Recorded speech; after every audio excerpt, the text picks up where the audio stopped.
Hello Leo, Sun, Moon, Rising, and Venus signs. Kamusta kayo? Sana po'y nasa mabuti kayong kalagayan.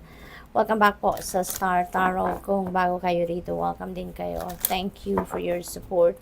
I truly appreciate it. God bless you all, Leo. Maraming salamat po sa mga nagla-like, nagsusubscribe sa ating channel, sa mga nag-iiwan po ng magagandang comments no, sa ating comment section. Maraming thank you sa inyong lahat. So, pauna mensahe po ninyo, look for a sign. Okay? Kasi siguro, you are asking for sign. Maybe you are praying for sign, for confirmation. Ano? Siguro din, meron kayong specific na hinihingi na sign dito, kaya yun ang hanapin ninyo. No, you know, if this message resonates with you, alam niyo no, na para ito sa inyo. So, ayun, binibigyan na kayo ng kasagutan sa inyong dasal. At hanapin nyo na yung specific sign na yan na ipinagdadasal ninyo. Kung hindi man gano'n ang iyong sitwasyon, kung wala man kayong hinihinging specific sign dito, so, look for a sign. Maybe if you are praying for enlightenment and confirmation about your decision or kung ano man ang inihihingi ninyo ng sign. So, ibig sabihin dito na meron ng pinapadala sa inyo ang Divine Universe, no? Na confirmation, and that is a sign for you. So, look for the symbols, no? That the universe is using. Katulad na lamang ng rainbows, katulad ng specific animal, no? Kahit ano man yan, grasshoppers man yan, mga butterflies, specific kind of birds, anything, no? Coin, mga ganon, feathers, no? Anything na you would know naman kung yan na sign na yan ay para sa'yo kasi it will definitely catch your attention. So, tatawagin ito yung inyong attention at talagang magpapapansin nito sa iyo. Kung ano man ang symbol or sign na ginamit ng universe to send you a message, no? So, mararamdaman ninyo na yan ay para sa iyo. Kaya, kung hindi pa rin naman din ninyo alam kung anong ibig sabihin or kung ano ang symbolism ng sign na yan, then, i-google po ninyo. No? Ang dami-dami na sa Google na nag-explain ng mga spiritual meaning, no? Or symbolism ng bawat signs na pinapadala sa atin ng Divine Universe. Okay? So, there is a no. Ayan. So, maybe meron kayong magsasabihan ng no or baka kayo yung makakarinig ng no answer from other people. But yung no na to, no, this could still change kasi wala pa siyang exclamation point. So, parang hindi pa siya definite. So, posible na baka pag meron ditong mga transactions, baka madadala pa to sa pag-uusap, baka ma-convince pa kayo or ma-convince pa ninyo kung sino man ang kausap ninyo na maaaring siya yung nagsabi sa inyo na no. Pwede pa tong maging yes, pwede pa tong mabago. So, madadala pa to sa magandang usapan. Just in case, no, may mga ganong magaganap, no, na parang gusto pa ninyong i-convince ang kung sino man or baka kayo yung mako-convince. So, be assertive, okay? Huwag kayong panghinaan ng loob. Always remember na we are all given gifts. We are all given talents and skills na magagamit natin para ma-achieve natin or ma-accomplish natin ang mga bagay na dapat nating ma-accomplish. Okay? So, be assertive. Huwag kayong magdalawang isip. Huwag ninyong pagdudahan ang inyong sarili, ang inyong mga kakayanan. Alright? So, helpful people, whenever you need help, no, you are very lucky because there are people around you that are very supportive of you. There are people around you that are there lagi, no, whenever you need something, pag nilapitan mo, nandiyan agad, no, at tumutulong agad. Right? So, good luck sa'yo. So, tingnan natin kung ano pa ang ganap dito for Leo.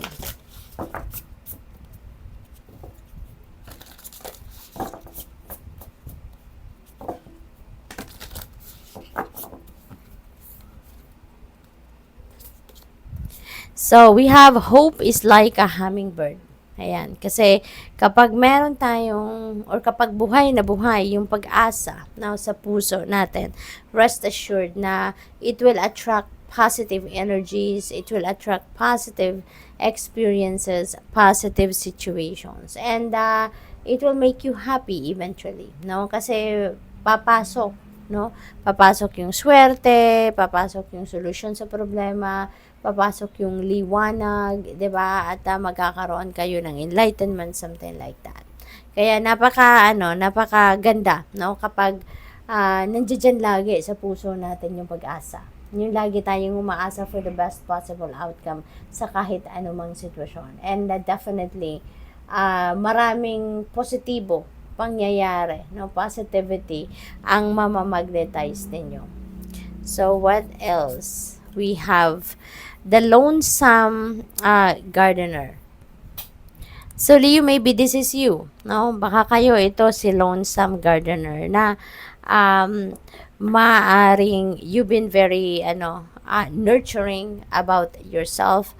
Alam mo yon, yung binibigyan ninyo ng tamang oras, panahon ang sarili ninyo, no? Parang halaman, parang ginawa ninyo sa sarili ninyo siguro parang halaman na ni-nurture ninyo, kinultivate ninyo, at naging mabunga, 'di ba? At hanggang sa ngayon, the effort that you have done, no, sa sarili ninyo, siguro nag-evolve kayo into the best version of yourself, 'di ba? Kaya yung bunga ng inyong pagsisikap para mapagaling, no, as in maging magaling kayo, maging mabuting tao kayo, yung gano'n, eto na, maaaring isa ka ng successful na tao, maaring isa ka ng, kumbaga, nakarating ka sa puntong ito sa buhay mo na isa kang mabuting tao, nire-respeto ng mga tao, sa paligid ninyo, tinitingala, yung ganun ba, no? Kaya maaaring, siguro may isip ninyo na, eto na ako ngayon. No, this is who I am now. Ginawa ko to. I worked hard para sa sarili ko. Kaya nakarating ako sa puntong ganito na ako sa ngayon. No? So, good luck din sa'yo. What else? So, we have find your night self. Okay? So, maybe, ang iba sa inyo, ito yung kailangan ninyong gawin. Na, kasi iba tayo, di ba? Pag umaga, pag araw, iba tayo. Ang sipag natin, sobra tayong busy, inaasikaso natin yung trabaho, obligasyon, responsibilidad natin sa pamilya, sa trabaho natin, yung ganon.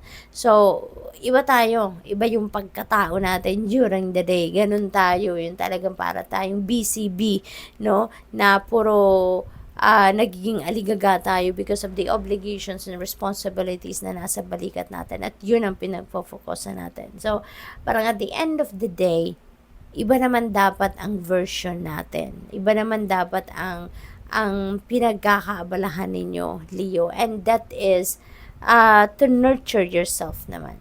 No? To nurture yourself.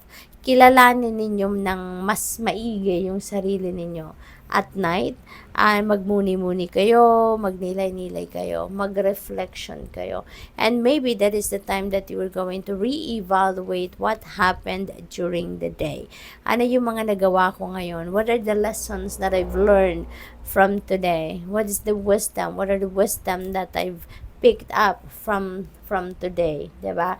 So yun, parang mas makikilala ninyo yung sarili ninyo, no, nang mas maigi during that time na yung bang nagpapahinga na kayo before kayo matulog, 'di ba? Kaya maaari din ang iba sa inyo because of the busy things, worldly things na pinagkakaabalahan ninyo during the day.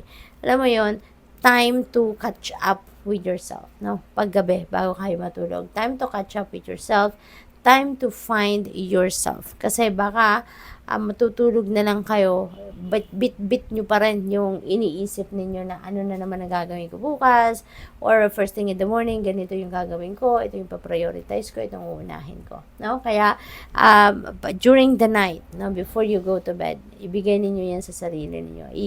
Ibalato nyo yan sa sarili ninyo to connect with yourself, to find your night self. Okay? Embrace your night self. So, good luck sa'yo. Thank you for watching. Love and light. Namaste.